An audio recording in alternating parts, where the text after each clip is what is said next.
Fala, Tricolor! E aí, tudo certo? Tudo tranquilo? Tudo normalizado? Agora sim, né? Fluminense classificado para a segunda fase da Copa Sul-Americana. E eu vinha dizendo lá no Twitter, se você não me segue, siga lá, @LeandroDiasNF. O mais importante hoje era passar, do jeito que for, jogando bem, jogando mal. E a gente fez um jogo, na minha opinião, razoável. O Fluminense, já falando da partida, nos primeiros 25 minutos tomou conta, jogamos muito bem, o estilo Diniz. Toque de bola, volta para o zagueiro, goleiro, até abrir a marcação dos caras. E o gol saiu do estilo do nosso treinador. O Ayrton, 50% do gol para ele. Ele dá um passe para trás para fazer o desarme perfeito na bola.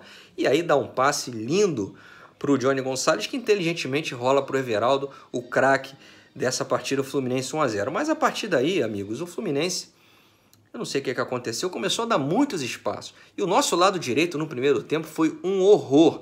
O Gilberto, irreconhecível, lembrou aquele Gilberto do Vasco, de 2017, que a torcida não queria nem ver.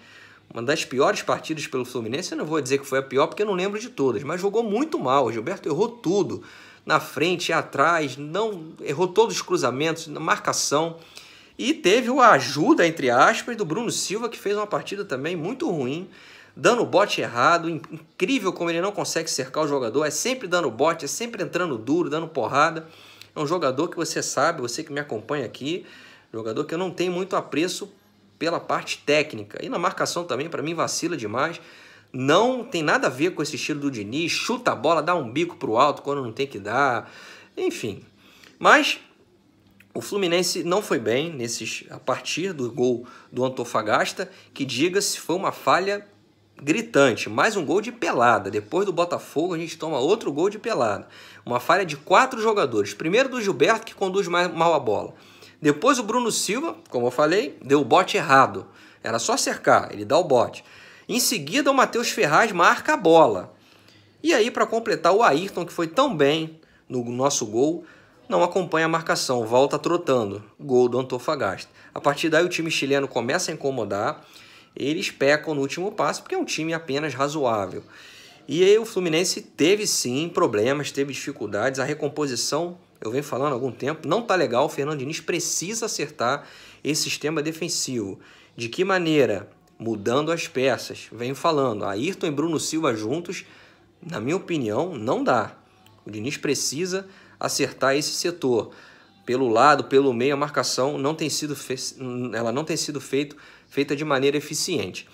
Mas o Fluminense termina o primeiro tempo 1-1, já estava dando, graças a Deus, tá bom.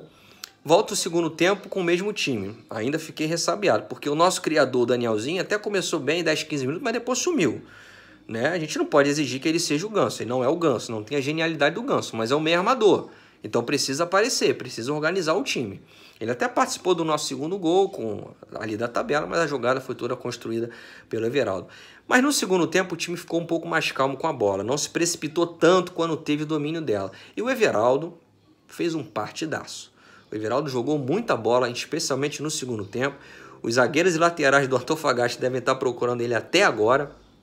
E o Fluminense conseguiu fazer o segundo gol, não sem antes deixar a gente maluco, né? Porque o Luciano tem feito uma grande temporada, meu amigo, mas pênalti em jogo decisivo, da forma como você bateu, recuou pro goleiro, meu camarada. Aí tu me levou à loucura. Eu confesso, eu te xinguei pra cacete, xinguei tua mãe, xinguei tua esposa, xinguei todo mundo. Na hora eu fiquei puto da vida, eu acho que você que tá me vendo também, porque não dá. Era o gol que ia decretar a nossa classificação, o Antofagasta ia ficar louco da vida e ia atacar de qualquer jeito. Mas futebol, ele tem os seus encantos, né? E, por ironia do destino, foi o Luciano que fez o gol da vitória. E o Fluminense teve até chance de fazer o terceiro com Bruno Silva e Gilberto lá no finalzinho, os dois piores em campo. Falando individualmente, o Rodolfo não teve muito trabalho, o Gilberto, já falei, foi muito mal. Matheus Ferraz, exceto pelo gol, uma postura impecável pelo alto, só deu ele. O Frazan, que todo mundo ficou preocupado, eu inclusive, porque é um jogador muito fraco tecnicamente, não comprometeu, fez uma partida feijão com arroz, saiu machucado. E o Paulo Ricardo, outro também que deixa a gente de cabelo em pé, também não comprometeu muito. Na lateral esquerda, o Caio Henrique mais uma vez fez uma boa partida. Eu estou convencido, amigos, eu vinha dizendo aqui nos outros vídeos, no Twitter, que o Caio Henrique deveria ser efetivado para o meio campo. mas eu conversando com meu amigo Dedé Moreira, aqui do Flupress, e ele me convenceu que o Caio Henrique deve sim ser mantido no lateral esquerdo, que ele tem feito ótimas partidas, amigos. Ele com o Everaldo ali tem sido uma dobradinha muito interessante. E por que ele me convenceu? O meio-campo é um setor muito mais povoado do que o lado, do que a lateral. E pela lateral o jogador consegue desenvolver melhor o seu futebol. E o Caio Henrique vem fazendo isso. Talvez no meio-campo, ele tem qualidade para jogar no meio-campo, né? Até então eu vinha pedindo para que ele jogasse no lugar do Bruno Silva. Mas eu acho que tirá-lo ali, a gente vai perder um jogador importante. Só que eu trocaria a peça no meio-campo, o Bruno Silva pelo Alan, que agora sim pode ser inscrito na Copa Sul-Americana. O Ayrton teve um ótimo jogo, ótimo não porque falhou no gol, mas um jogo muito bom, participou do primeiro gol, um posicionamento impecável. O Bruno Silva, já disse, na minha opinião, não foi bem. O Daniel mal no jogo também, se esperava um protagonismo de quem assume ali a posição de meia centralizado. O Luciano, uma atuação razoável.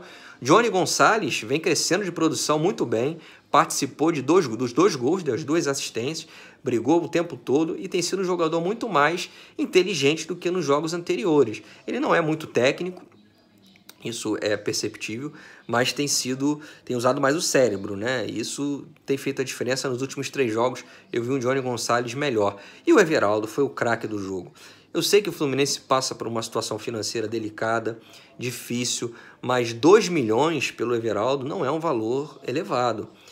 E mesmo que ele não seja o jogador que a gente espera, talvez, você vende ele por 2, você compra por 2, você vende ele por 10, por 15, por 20, que é um jogador que tem mercado, é jovem, tem 23 ou 24 anos. Eu acho que o Fluminense tem que fazer um esforço. Sabemos que ele está, sim, mexido com a proposta do Cruzeiro, parece que vai ganhar o dobro. Não se acha que ele ganha 60 mil no Fluminense, o Cruzeiro ofereceu o dobro. E o empresário, claro, está doido para fazer a negociação. O Fluminense seguidamente atrasa salários, a gente sabe da situação, mas espero que a diretoria possa contornar, porque não é fácil para um clube que vive uma situação, tem problemas financeiros claros, encontrar um jogador como o Everaldo. É fundamental, tem seus defeitos, mas ainda assim é fundamental, é o único eficiente no drible, no 1 para 1, parte para dentro. A gente não tem esse jogador. O Matheus Gonçalves pode ser, a gente não sabe ainda. Então eu acho que o Fluminense tem que fazer um esforço. Ele acabou com o jogo, foi disparado o craque dessa partida, mas o Fluminense ainda é um time regular porque está em formação. Eu acho que o Diniz, além do ajuste de peças, que na minha opinião é barrar o Bruno Silva e agora para colocar o Alan, é entender essa recomposição defensiva. A gente tem dado muitos espaços. Então o Diniz, com treinamento, precisa trabalhar para a gente melhorar na Copa Sul-Americana, que deve ser a nossa obsessão, amigos. Se você não leu, eu recomendo que leia o último post do Gustavo Albuquerque, aqui do Flupress, por 2021. E ele fala, lembrando que o campeão da Copa Sul-Americana desse ano, ele tem grande chance de jogar o Mundial de 2021, que agora a FIFA já informou, vão ser disputados por 24 clubes, 8 europeus e 6 sul-americanos. E a tendência é que os dois clubes campeões da Copa Sul-Americana disputem esse campeonato depois de uma semifinal entre os 4 últimos campeões. Então, se a gente ganhar a Sul-Americana desse ano, temos grandes chances de jogar o Mundial de Clubes com 24 equipes. Vocês já imaginaram? Jogar com o Real Madrid, com o Barcelona? É sonho, mas não é um sonho tão absurdo assim, não. É plenamente factível. Copa Sul-Americana, com o futebol que a gente vem jogando e com a evolução que a gente espera, o Fluminense tem grandes chances. Então, fica aqui o meu recado, que eu já falei demais, já está com 9 minutos esse vídeo aqui. É isso. Satisfeito, trabalho evoluindo. Pequenos ajustes, Diniz, mas vamos para cima agora, Fla-Flu, ganhar um Fla-Flu para dar moral para as competições de verdade. Voltando o Ganso, vai vir aí o Pedro, o Alan ali no meio campo. Diniz, fica essa dica. Pensa nisso com carinho. É isso, amigos. Um grande abraço, saudações tricolores.